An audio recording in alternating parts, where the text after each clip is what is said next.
So ngayon ay nagkakape na lang po muna ako. Ang itinerary namin today ay, by the way, kahapon. Wala naman ako masyadong ginawa. Natulog lang ako. Tapos namalengke kami.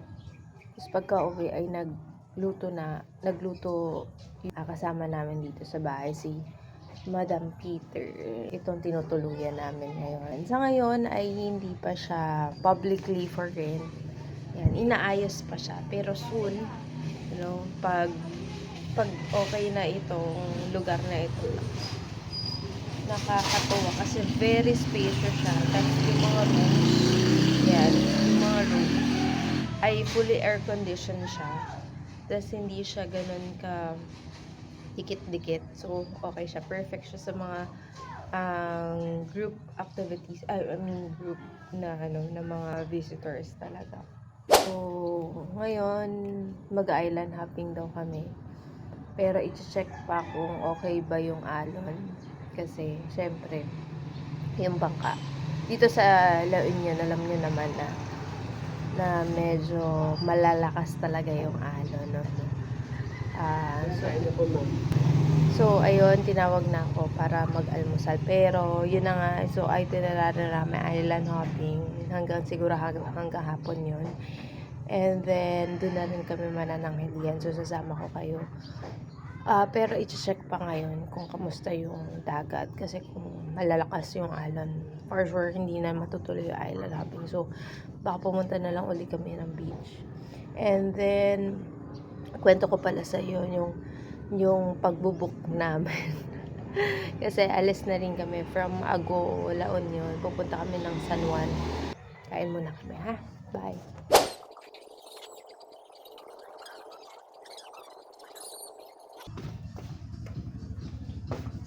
What's up, guys? Ayan. So, alis kami hindi pala kami natuloy sa island hopping kasi ang lakas nga ng alon and sabi ng bangkero, delikado para yun sa lahat. And also, syempre sa ticketing ko kasi daw baka manilo siya. So, anyway, so nag-change of plans kami and then may nakita kami, wait lang nag-vlog lang si Mami. And then may nakita kami na puntahan dito sa may Agoo. Aguo! Ang pangalan niya ay... Ano ba yan? Ang ingay naman, paano ko makakapag-vlog dito? Ang pangalan niya ay Aguo. Alis Guo. Aguo. Agoo Eco Park. Ayan. So, and then, nakita ko na asa lang siyang mahabang lugar. Mahaba ng lalakaran mo. And then, sa side niya is beach. Nakita ko na pwedeng maligo. So, naghanda ako para sa pagligo ng aking ama. Ayan, hindi na ako maliligo kasi ewan ko, hindi talaga ako fan ng beach. So, mas swimming pool kasi ako. So, anyway, papakita ko lang muna sa inyo kung ano ba yung mga bag. Ano ba yung mga gamit na dadaling ko sa Agoo Eco Park. Ayan. So, ito pala ay, hindi ko sure kung 30 minutes, pero sabi nila, medyo malayo daw. Pero mag-tricycle na lang kami. So, meron namang kinausap na tricycle dito. Hindi ko lang sure kung gaano kalayo and magkano. So, surprise! Ayan, surprise na lang mamaya. So, anyway, isang bag lang naman ang dadaling ko. Ito, isang bag lang. Isang bag o dalawa. Kasi yung isa is eco bag eh. So, hindi ko alam kung considered as bag yun. Anyway, so this one pala is from Truebox Marketing. So, Musui. Shoutout sa'yo, Musui. So, nagpa-customize din sila ng string bag. And ang kinaganda ng string bag na to ay hindi siya ordinary string bag. Hindi siya, parang extraordinary. Parang may powers na lumabas dito. Anyway, hindi lang siya yung, alam mo yung katsa na textile na yung texture niya. So, manipis. So, ang niya, ayan nakikita niya parang ibang, hindi ko alam kung anong tawag dito sa textile na ganito. Pero, ayan. Maganda siya, makapal. And also, yan, nagko-customized sila. So, Raiden. Nakakatawa nga kasi 5 letters lang yung free. And then, pero nung kinuha ko kasi yung pangalan ni Raiden, 6 siya. So, ayun, nilibre na lang yung isang letter. So, thank you, Miss Rachel, no? Ayan, anyway, so ito, dadalhin namin. And then, ito din, yung pouch, nabigay ng ate ko. And then, eco bag. Actually, yung laman lang ng eco bag is tinapay tsaka cheese spread. Yan, just in case na kami ay magutom. So, anyway, nilagay ko na dito pero tatanggalin ko din kasi may babaguhin ako sa paglalagay. Dito sa trip namin, talagang medyo naging hands-on na ako sa mga gamit ni Raiden at ko. Tapos, si Bai, hindi ko siya naasikaso kasi every time na umaalis kami, talagang practice na namin na kanya-kanyang gawa or kanya-kanyang dala kasi hindi ko alam kung ano yung mga gusto niyang dalhin kasi ng mga damit. And at the same time, yung sa akin, syempre. Pero si Raiden naman, alam ko naman yung mga dadalhin niya. So anyway, ayun na nga. So dadala lang ako ng, wag na to anak, it's baho na. Yan. Dadalhin ko lang is yung pamalit ni Bai at saka pamalit ni Raiden. Yun lang. Yun lang naman yung mga dala ko dito sa bag na to. What? Ayan. So, tututuin ko na siya. Ay, masyado nang excited. Nandiyan na ba yung tricycle? No. Iiwan na natin yung bakaunan mo, anak, ha? Hindi natin kailangan yan doon at madudumihan pa yan. Baka mawala pa yan. Kaya, ano. Ayan. So, yan. That's my bag. And then, ano ba naman ng pouch na to? So, ito yung gagamitin namin pamalit. So, syempre, since beach yun, kailangan namin ng sabon. Tapos, ayun na nga, yung sunscreen. Oil, para sa akin, Junakis, para hindi siya lamigin. And then, yung sabon niya, ay, shampoo niya. Alcohol. And then, shampoo. Tapos, cologne. Syempre, para mabango siya, suklay. And then, bakit may pang-agit dito? Yan, ilagay ko na. So, yun lang naman yung mga dala namin sa beach. Update ko But kayo. I Bye! still hadn't found where I'm looking for. This is Geisha. Geisha Beauty Secret. SPF 50 Hydrating Tinted That's Sunscreen. sunscreen actually. Yes. So, That's pwede another- siya sa mga not harmful to the sea creatures. Anak, you know that? Yeah. Kasi, this one has no chemical in it. Kaya, pwede siya sa sea. Ayan. It is advisable, anak, to put it on your face 30 minutes before you go to the beach. Oh. Yan. So, pwede din siya sa kids, pwede siya sa adults. Pwede din. Close your mouth. Para hindi masunog ang iyong mukha. Close your eyes, ha? No, my nose. Why are you making my nose scratchy? Huh? My nose is scratchy. Ayan na. You're done. Thank you, Geisha. Actually, lagi ko siyang ginagamit. Ginamit ko na siya before sa Masasa Beach sa Batangas. That's the first time I used this. And then, I used this also in La Union. Nung kasama ko yung mga DTI. And then, again, La Union here. And then, so much more. Kasi, nagpunta pa ako sa ibang beaches na hindi ko na matandaan. And also, hindi lang siya pang beach. Syempre, pang swimming pool din siya. Because we all know we have to take care of our skin. No? Yung kaya nagsa-sunscreen tayo. Okay?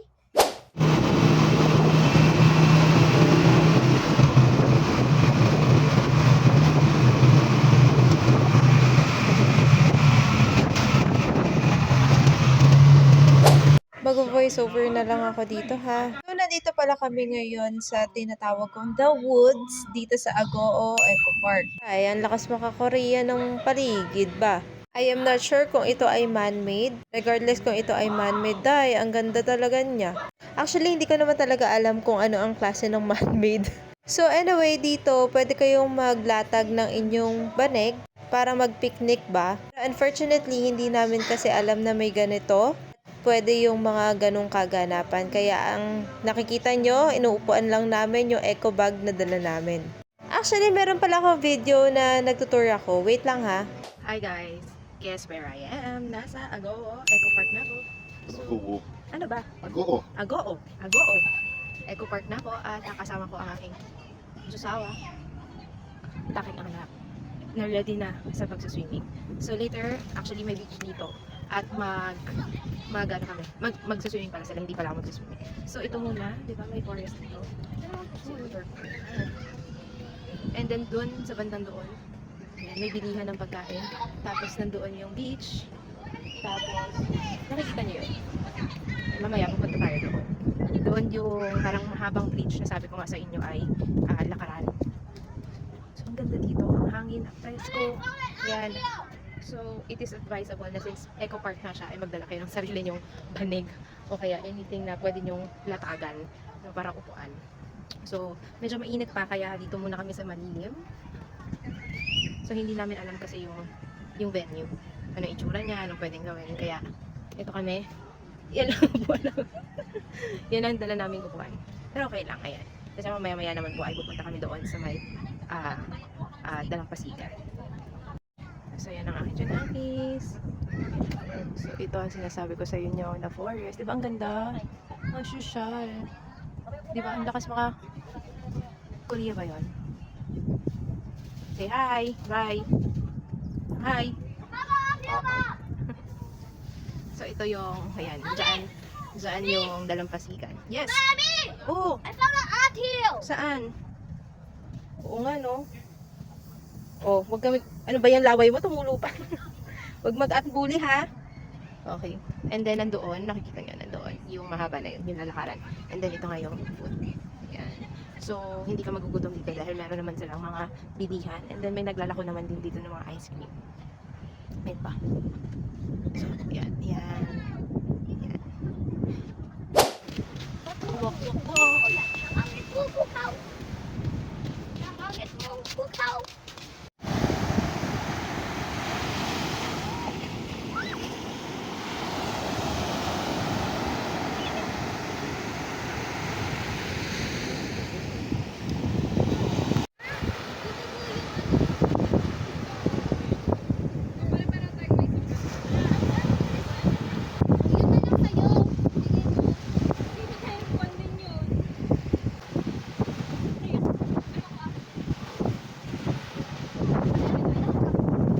What? Can I have Anong kinahab? tripod? Nandito lang yan, anak. Ayan. What goggles?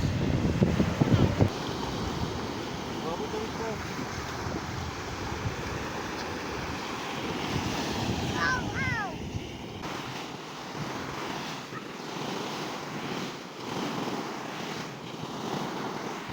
Swim in that! Mommy, we will swim in that! Wala akong pang swimming, anak.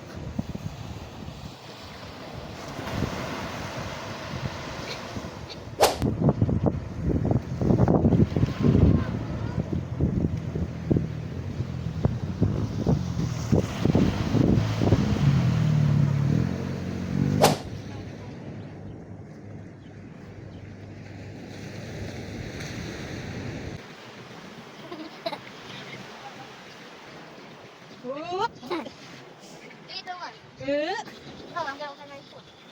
3, 2, 1. Wow. So, hinintay namin yung sunset dito sa may Ago Eco Park. And ayun yung mga tato ko. At papakita ko sa inyo yung yan. That's the sunset I like. Hindi ko siya laging nakikita. Pero finally ngayon ay nakita ko na siya. Na-witness ko na siya. So, syempre, yung sunrise, hindi ko naman talaga na-witness yun kasi sobrang aga nun. So, itong sunset, nakakatuwa. 5:30. So, naghihintay na lang kami ng sundo namin. Ang sundo namin ay 6 p.m. So, pero later, kung magkaroon pa ng time, ay pupunta kami doon sa longest bridge. Longest bridge ba ang tawag doon? Basta yung mahaba na yun. So, ayun guys. So, sana nag-enjoy kayo. We're going home. Ganito pala ang eksena dito pag gabi. Para siyang Rojas Boulevard ng Manila. Papakita ko sa inyo. Wait. Ayan siya. Diba? Why am I walking? Ayan. Then, may mga tao. Nandito yung mga sasakyan. Ayan. Ganito pala siya. So, ang refreshing niya. Tapos, libre lang. Environmental fee lang pala yung binayaran namin, which is 15 pesos kada isang tao. Nandun kami kanina. Ayan. Yan yung woods na yan. Did you enjoy? Anak? Yes, approved. You want to go back here? Yep. Huh? Wow. Yep.